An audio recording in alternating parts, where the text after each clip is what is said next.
हाँ भाई, नेत्रपाल और ये मीना फैमिली कितनी खुश है ना। किसी का घर उजाड़ कर, दूसरों के पैसों पर अय्याशी कर कर, कोट पहन कर यहाँ पर वो इंटरव्यू दे रहा था। ये हैं तारा और सितारा। बेघर, अनाथ, गरीबी और अकेलेपन की जिंदगी से तंग आकर इन दोनों ने एक जोड़ी बनाई। अस्सलाम वालेकुम, hello everyone, welcome back to Shabnam talk walk के साथ शबनम खान आई है अपने ही चैनल पर रिएक्शन देने के लिए। तो आज रिएक्शन में दूंगी इस भगोड़ी के ब्लॉग पे। पूरी मीना फैमिली जा रही है अंजलि के मायके और नेत्रपाल तैयार था दूल्हों की तरह। वो अपनी समधी से मिलने जा रहा था क्योंकि समधी का हुआ है कोई ऑपरेशन। तो ये भगोड़ी कह रही थी कार गाड़ी में, मतलब ये बताने की कोशिश कर रही थी कि मतलब पूरी मीना फैमिली कार गाड़ी में जा रहे हैं। पता है ना वो कार गाड़ी किसकी है? इस भगोड़ी की तो है। ये यही तो बता रही थी जोर दे करके कार गाड़ी में जा रहे हैं, यानी गाड़ी में जो कि इसकी है। अब ये कार गाड़ी भी किसकी बदौलत मिली है इस मीना फैमिली को, भूखी नंगी फैमिली को? सीमा भगोड़ी की बदौलत, जो कि पाकिस्तानी है। ये पाकिस्तानी भगोड़ी अगर नहीं जाती मीना फैमिली के घर तो आज क्या नेत्रपाल इतने किटिंग में खड़ा होता? क्या आज नेत्रपाल इस तरह अपने घर की कार में कार गाड़ी में बैठता? इन्होंने कभी भी देखा था कार गाड़ी, अच्छा खाना, ये सारी चीजें किसकी बदौलत है? ये पाकिस्तानी भगोड़ी की बदौलत। ये पाकिस्तानी ही है। मैं ये बार बार इसलिए बता रही हूँ, तुम लोग भूल जाते हो। उसको इंडियन बोलते हो, भारतीय बोलते हो, सनातनी बोलते हो।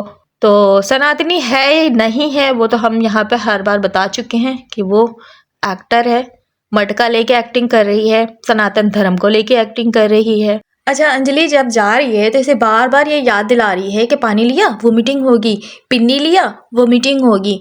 ये बात ये क्यों कह रही है बार बार अंजलि को?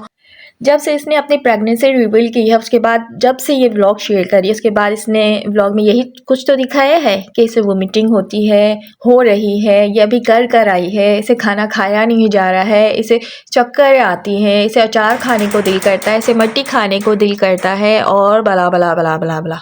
क्योंकि ये दुनिया की वाहिद तरीन औरत है जो माँ बनने जा रही है, इसे बहुत कुछ होता है, इसलिए ये इंप्रेशन यहाँ पे दे रही थी। अंजलि का ख्याल रखना भी दिखा रही थी कि मैं अंजलि की कितनी फिक्र करती हूँ। और दूसरा ये बताने की कोशिश कर रही थी कि ये मेरी एक्टिंग नहीं है जो तुम लोग मुझे ट्रोल करते हो। अंजलि को भी वोमिटिंग होती है, इसलिए वो इस बात को बार बार रिपीट करी थी कि पीनी लिया वोमिटिंग होगी, पानी लिया वोमिटिंग होगी। तो क्या करेगी तू? मतलब कुछ भी। ये भगोड़ी इतनी चालाक है, हर बात को मद्देनजर रखते हुए ये बात करती है। हाँ, ये कहती है कि माँ बाप का साया बहुत जरूरी। भगोड़ी, तू ये बात कह रही है? जिस बाप को तूने धक्के देके घर से निकाल दिए थे, जिस बाप को तू मर रहा था, एक नजर देखने तक के लिए नहीं गई थी, जो बाप पुकार रहा था कि मुझसे बच्चों को मिला दे, उन बच्चों को मिलाने तक तू नहीं गई थी, उस बाप का साया बहुत जरूरी था, है ना? अगर तू बाप की इतनी अहमियत जानती तो मतलब बाप के साथ इस तरह करती जो आज तू डायलॉग मारी है व्लॉग में कि माँ बाप का साया बहुत ज़रूरी होता है। बिल्कुल बहुत ज़रूरी होता है उनके लिए जो माँ बाप की कदर करना जानते हैं, जो माँ बाप का रुतबा जानते हैं, जो रिश्तों की पहचान रखते हैं, जो इज्जत और एहतराम क्या होता है माँ बाप का वो जानते हैं। तूने अपने बाप की इज्जत रखी? जो बाप गैरत में मर गया क्योंकि उस बाप को जाफर का और इसका जो रिश्ता है वो पता चल चुका था, तभी तो इसने बाप को धक्के देके घर से बाहर निकाला था। वो बाप गैरत में मर गया, इसकी हरकतों को लेके वो दिल पे चला गया क्योंकि उसे टेंशन हो चुकी थी, वो डिप्रेशन में चला गया था, इसीलिए तो वो बीमार पड़ गया और इतनी जल्दी जहां पानी से कूच कर गया। और यहाँ पे एक भगोड़ी देखे, ये चर्सी बैठा हुआ था, यहाँ पे भी ये औरत भगोड़ी बाज नहीं आई क्योंकि ये है ही आवारा ठगी। तो यहाँ पे इस चर्सी से भी लाइन मार रही थी, अपना मटका दिखा रही थी। अच्छा, अभी बात कर लेते हैं इस काले कौवे पे। ये काला कौवा सुबह सुबह उठा है, भगोड़ी की खदमत कर रहा है, चाय बना रहा, दूध लेकर आया और दूध वो बाड़े वाला दूध था, आई थिंक के कुछ इस तरह के कह रहा था। मुझे तो इसके अल्फाज जरा भी समझ नहीं आते क्योंकि इसको तो बोलना आता ही नहीं है। और मज़े की बात ये कि हम ऐसे थोड़ी ट्रोल करते हैं जैसे कि इस भगोड़ी ने प्याज छुपाया था, इस तरह के काम तो ये लोग करने में माहिर हैं क्योंकि ये क्रिमिनल फैमिली है ना। तो इस तरह जैसे भगोड़ी भी है, तो कहते हैं ना अल्लाह ने मिलाई जोड़ी, एक अंधा एक कोड़ी। तो ये लप्पू भी ऐसे ही काम कर रहा है। पता है, ये दूध लेकर आया, दिखा रहा था ये बाड़े का दूध अभी आ गया सुबह ही सुबह, लेकिन क्या हांडी में डलते दिखाया? चाय बनाते दिखाया?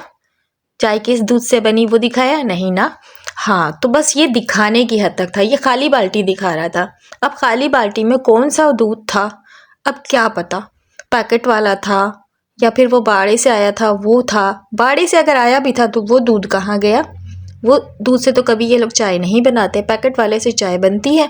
सो उसी से आज भी बनी, क्योंकि यहाँ पे घपला हो गया यहाँ पे इसने किया चीटिंग, वीडियो दिखाई ही नहीं। चाय बनाते वक्त, दूध डालते वक्त बिल्कुल नहीं दिखाया, वीडियो में यहाँ से कट कर दिया। बट यहाँ पे ये कह रहा था कि ये खदमत कर रहा है, वो पेट से है ना, तो उसे बहुत तकलीफ़ होती है। मैं उसको इसलिए बोलता हूँ, मैं उसको सुबह इसलिए नहीं उठाता हूँ कि वो पेट से है, मतलब पहली बार वो माँ बन रही है, अब उसको इतनी तकलीफ़ होगी, सुबह सुबह वो उठेगी, तो मैं उसको थोड़ा आराम दे देता हूँ। मैं खुद जाकर औरतों वाले काम कर लेता हूँ। और देखें भगोड़ी ना बिल्कुल फास्ट काम करती है, वो 1.5 घंटे में सारे काम कर लेती है। मुझसे नहीं होते सारे काम। मैं जैसे भगोड़ी अगर 1.5 घंटे में काम करती है तो मैं 4 घंटा लगा देता हूँ। तो लब्बू काले कौवे, मैं तुझे बता दूँ, तू एक मर्द है या नहीं? अगर मर्द है तो मर्द को औरतों वाले काम बिल्कुल करने नहीं आते। अगर वो करते भी है ना तो ऐसे ही टाइम लगता है, और जो फटाफट कर लेते हैं ना तो वो आदी होते हैं, उनमें औरतों वाली रूह होती है तो वो कर लेते हैं। अगर तू भगोड़ी बनने की कोशिश कर रहा है कि फटाफट काम कर ले बिल्कुल औरतों की तरह, तो तू है जनानी, ठीक है, मान ले इस बात को। और वो जो भगोड़ी इतना नखरे उठवा रही है ना, तुझे नखरे उसके उठाने पड़ेंगे, क्योंकि वो एक पाकिस्तानी भगोड़ी है। उसके नखरे तू नहीं उठाएगा तो वो चुन्नू मुन्नू दुनिया में फिर कैसे आएगा? पहले इस काले कौवे, इस काले चमार को मैं जवाब देना चाहती हूँ। इसने आज फिर पाकिस्तानियों को बोला कि पाकिस्तानी सिर्फ पैदा कर लेने से नहीं होता है। तो काले कौवे, ये भी नहीं होता है कि किसी की बीवी को भगा कर ले आओ, किसी का घर बर्बाद करके मर्दानगी यहाँ पे झाड़ो। समझ में आया? आज अगर तू उसकी टट्टे उठा रहा है ना, तो तुझे भगोड़ी से मतलब है, उसके पैसों से मतलब है, और भगोड़ी को तुझसे मतलब है कि उसको नागरिकता चाहिए। वो इस तरह की हरकतें नहीं करेगी तो दोनों की दाल नहीं गलेंगे ना। देख लो कितनी कदर हो रही है तुम्हारी बहन की। पाकिस्तान वालों, सीख लो, कुछ सीख लो। अपनी बीवी बच्चों की ऐसे ही कदर करा करो अच्छी तरह से। ये नहीं बस पैदा करे और छोड़ दिए, तो थोड़ी कदर करनी सीखो। तो जब इंसानियत जागेगी आपके अंदर, जब इंसान कहलाओगे। अब तू काला कौवा, काला चमार, तू पाकिस्तानियों को इंसानियत सिखाएगा, इंसानियत जगाएगा? तू अपने अंदर की इंसानियत को जगा ना पहले। तेरे में अगर इंसानियत होती तो तू क्या किसी का घर बर्बाद करता? किसी की बीवी को इस तरह भगाकर बुलवा लेता? किसी के घर को बिचवा कर उसकी जायदाद पे, उसके पैसों पर कब्जा कर लेता? उसके पैसों से तू अय्याशी कर रहा है। इंसानियत तू जगवा रहा है पाकिस्तानियों के। पहले तू अपने गिरेबान में झांक, अपनी इंसानियत देख के तेरे में कितनी इंसानियत है।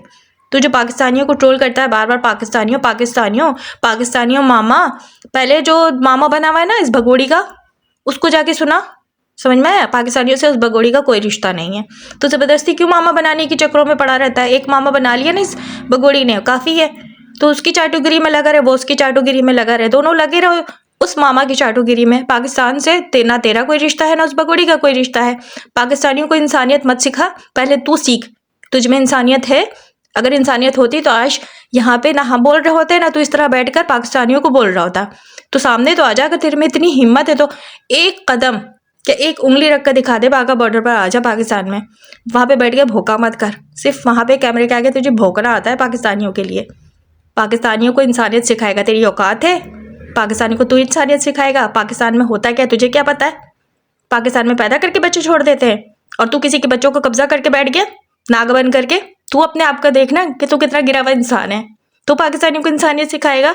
शर्म आया तो तू घोल के पी गए, बेगैरती तू फैला रहा है, आवारगी तू कर रहा है, नाजायज रिश्ते पे तू रखा हुआ उस भगोड़ी को, इंसानियत सिखा रहे तो पाकिस्तानियों को। शर्म हया तुझ में नहीं है? बेगैरती की हदें तू पार कर रहा है, प्रेग्नेंट भगोड़ी को तू कर रहा है, आवारगी तू फैला रहा है, नाजायज बच्चा तू पैदा कर रहा है, मुन्नू चुन्नू तू पैदा कर रहा है, और पाकिस्तानियों को इंसानियत सिखा रहा है, पाकिस्तानियों के बारे में बोल रहा है। सारे गंदे काम तू कर रहा है, गंदगी तूने फैलाई हुई है वहाँ पे, और बातें हैं तू पाकिस्तानियों को सुनाता है। पाकिस्तानी मुस्लिम 4 बच्चों को अगवा करके तू बैठा हुआ है, बातें सुना रहा है हमें। मतलब गैर शर्म नाम की तुझ में तो कोई चीज़ है नहीं। नाजायज़ रिश्ता तू बना के रखा हुआ है, नाजायज़ शादी तूने की हुई है, फेक शादी, इसको लीगल शादी भी नहीं कहते हैं। जिसकी तलाक तक नहीं हुई है उसे तूने शादी रचाई हुई, झूठ मूठ की शादी। पहले तो तू ऐसे ही लिविंग रिलेशनशिप में रह रहा था, जब तुझे पे आवाज़ें उठने लगी तो तूने एक फेक शादी का ड्रामा रचाया और तेरे भैया और सैया ने, और शादी रचा कर बैठ गया है। अभी प्रेग्नेंट होने का ड्रामा कर रहे हो तुम दोनों, ये बगोड़ी और तुम। तो क्या तुम लोगों ने सबको बेवकूफ़ समझ के रखा हुआ है कि जो जो तुम लोग करते जाओगे गलत काम, उसमें तुम लोगों का साथ लोग देंगे? किस हद तक देंगे और कहाँ तक देंगे? इंसाफ आज न कल तो उस बाप को ज़रूर मिलेगी ना, और हमारी आवाज़ ज़रूर पहुँचेगी आगे तक। अल्लाह के घर देर है अंधेर नहीं, बस उस दिन का इंतज़ार करना। आई होप कि आज का ये छोटा सा रिएक्शन आप सबको पसंद आया होगा। पसंद आए तो लाइक ज़रूर कर दीजिएगा, अपनी राय कमेंट्स बॉक्स में लाजमी दीजिएगा। इजाज़त दीजिए, अल्लाह हाफिज़।